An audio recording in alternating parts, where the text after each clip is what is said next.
Salut à tous, c'est Nico, j'espère que vous allez bien. On se retrouve aujourd'hui pour la présentation de cette Subaru WRX STI version 7 SW de chez AutoArt à l'échelle 1/18e. Modèle sorti en 2003 chez AutoArt et c'est du STI break, donc exclusivement réservé au marché japonais pour l'échelle 1.1 bien sûr.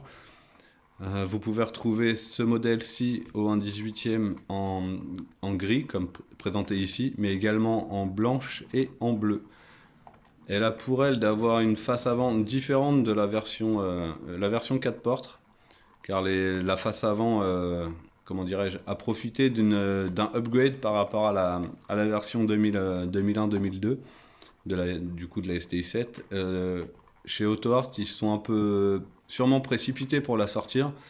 Et du coup, ils ont bâclé quelques petites choses. Du coup, quand ils ont sorti celle-ci, eh bien, ils se sont améliorés. Ils nous ont sorti une belle STI 7 en version break. Du coup, elle a ses phares avant à fond noir, une calandre ajourée. Et ça, c'est con, mais quand c'est sorti, je vous dis, au début des années 2000, tout le monde a crié au scandale parce que AutoArt est quand même une référence. Et à cette époque-ci, seul AutoArt proposait des Subaru à l'échelle 1/18e et 1/43. Donc les grands fans comme je peux l'être, bah voilà, nous on s'est dit non, non, mais ils n'ont pas pu nous faire ça. Ils nous ont fait une grosse daube entre guillemets, enfin pas une daube mais un peu bâclée, vous voyez, c'est vraiment fait à la va-vite. Et là franchement on profite et on jouit de ce modèle avec cette finition qui est quand même vachement au-dessus. Alors sur l'intérieur, tout ça, ça n'a pas bougé. La carrosserie, les peintures sont très très belles. Mais globalement, la face avant, ça a été un grand kiff pour nous. Donc je vais arrêter le plateau, puis on va faire le tour ensemble. Alors je vous donne pas de tarif à proprement parler, car je n'ai pas vu d'annonce aujourd'hui. Donc je tourne aujourd'hui, on est le 7 février, donc lundi 7 février. Ça sortira courant février la vidéo là, donc vous allez la voir vous, ce sera déjà tourné, mais à l'heure actuelle, là, il y a aucune vente de SW, que ce soit sur eBay, sur le Bon Coin ou sur les groupes. Donc là, je suis désolé de ne pas pouvoir vous en proposer éventuellement à l'achat, mais c'est un modèle qui, quand c'est sorti, ça valait aux alentours des 400 francs, hein, 65 euros exactement. Et c'est un modèle que moi j'ai acheté bien plus tard. J'ai acheté ça en 2009, je crois. Et j'ai acheté ça à 60 euros. C'est le prix que valait une STI 7 à cette époque-ci sur le marché de l'occasion. Et je vous parle de ça sur eBay. Donc sur eBay, vous trouvez ça à 60 euros il y a plus de 10 ans maintenant. Et malheureusement, on n'en trouve que très peu aujourd'hui. C'est dommage. Alors, du coup, le profil, comme vous pouvez constater, c'est des jantes de WRX, bien sûr, que vous pouvez reconnaître et voir sur les modèles européens. Donc, normalement, on dit toujours que ces jantes-ci ne passent pas avec les freins Brembo des STI, mais avec de bonnes cales, ça passe. Donc, ici, elles sont proposées. Me demandez pas pourquoi, on les a sur ces WRX break. Sur ces STI break, pardon. Mais moi, je trouve que ça rend bien. C'est les seuls modèles à avoir ces jantes-là. Donc, globalement, elles sont appréciables. Ensuite, vous pouvez revoir aussi, je vous ai pas précisé, mais il y a bien le sticker STI Subaru Technica International sur le côté. Le petit répétiteur. Donc, les freins Brembo, bien sûr. Les disques, eux, pardon, sont en plastique. Donc, c'est un peu dommage. Attendez. Attendez. Je vais vous faire halluciner. Regardez. Je le découvre en même temps que vous. Enfin, je le vois peut-être plus rapidement. Mais là, ça fait un disque. Ou alors, c'est que le chrome est parti. Je sais pas si vous allez voir la différence, mais par rapport à l'arrière il brille bien, hein. Et voilà, vu que, comme vous pouvez voir, les disques, quand ils tournent, les étriers sont fixes. Donc, est-ce qu'il y a eu un frottement? Bon, après, je joue pas avec mes voitures, mais est-ce qu'il y a eu un frottement qui a lancé une usure? Je ne saurais pas vous dire. On va regarder de l'autre côté quand même. Oui, à l'arrière, c'est pareil. Ça fait un gris plastique, hein, à pas se mentir. Genre après, ou manque de peinture, on sait pas, ou il manque une pièce. Et les arrières, eux, ne sont pas usés. Ils sont bien chrome. Donc, ouais. Donc voilà, donc petit défaut, je viens de m'apercevoir de ça. Donc vous voyez, mes vidéos, elles servent aussi à moi, donc c'est cool, ça fait plaisir. Hop, alors, pardon. Donc sur sa face avant, on en revient. Donc vous voyez les beaux phares noirs. Franchement, elle est magnifique comme ça, avec la calandre qui est ajourée, le petit i de Impresa qui est sur la calandre, la grosse plaque. Je la trouve pas super jojo la plaque. J'aurais bien aimé qu'ils mettent pas de plaque à l'avant en fait sur les miniatures. Parce que c'est vrai qu'une Subaru avec la plaque, je trouve que ça bouche un peu l'entrée d'air et visuellement parlant, je parle bien visuellement parlant, je trouve ça moins joli. Donc vous avez également comment ça s'appelle, le cache pour l'anneau de remorquage qui est moulé au pare-choc. Les petites ouïes latérales, les petites ouïes sous le pare-choc qui rappellent un peu les pare-chocs avant de GT, là, mine de rien. Et les caches anti-brouillard présents. On va regarder le capot tout de suite, enfin, sous le capot. Hop, donc ça c'est bon. Hop, donc on retrouve le 4 cylindres à plat à 2 litres de 280 chevaux. Oui, 280, c'est une JDM. Donc pareil, gros échangeur STI, admission, collecteur d'admission en rouge, on retrouve toutes les petites durites par-ci par-là.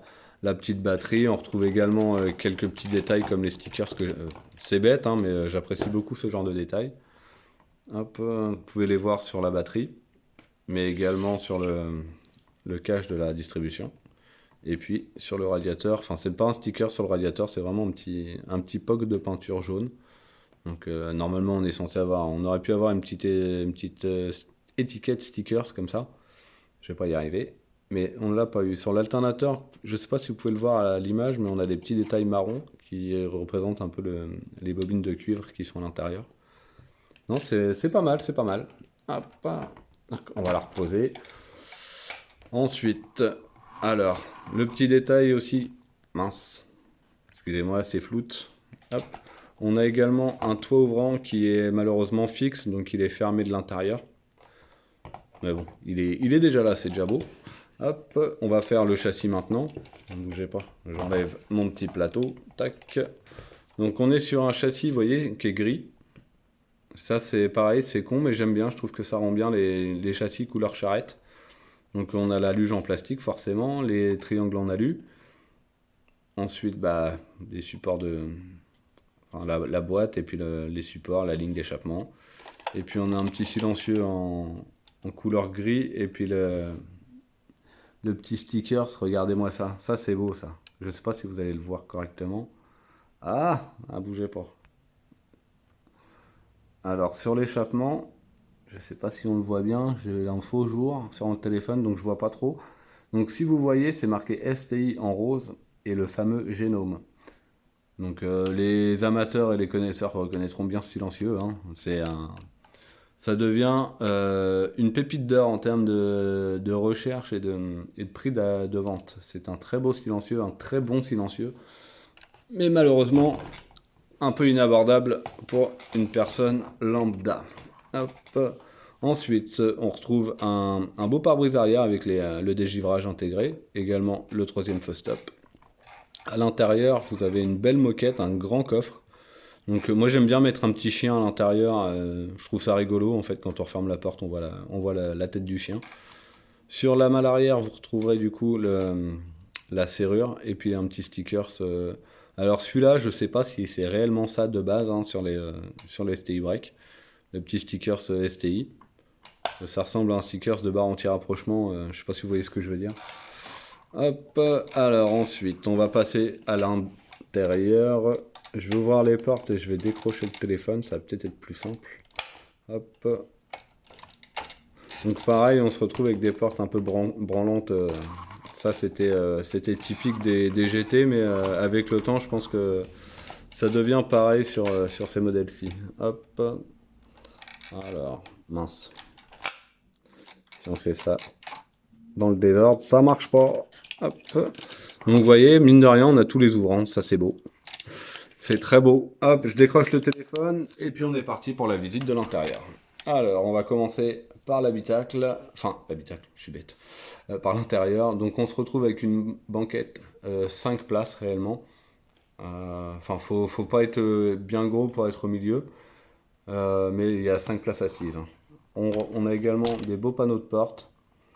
avec les petits loquets peints en rouge, mine de rien. La petite feutrine qui est présente également. Les haut-parleurs et tout et tout. Mais ouais, c'est pas ouf ouf, mais c'est quand même pas moche.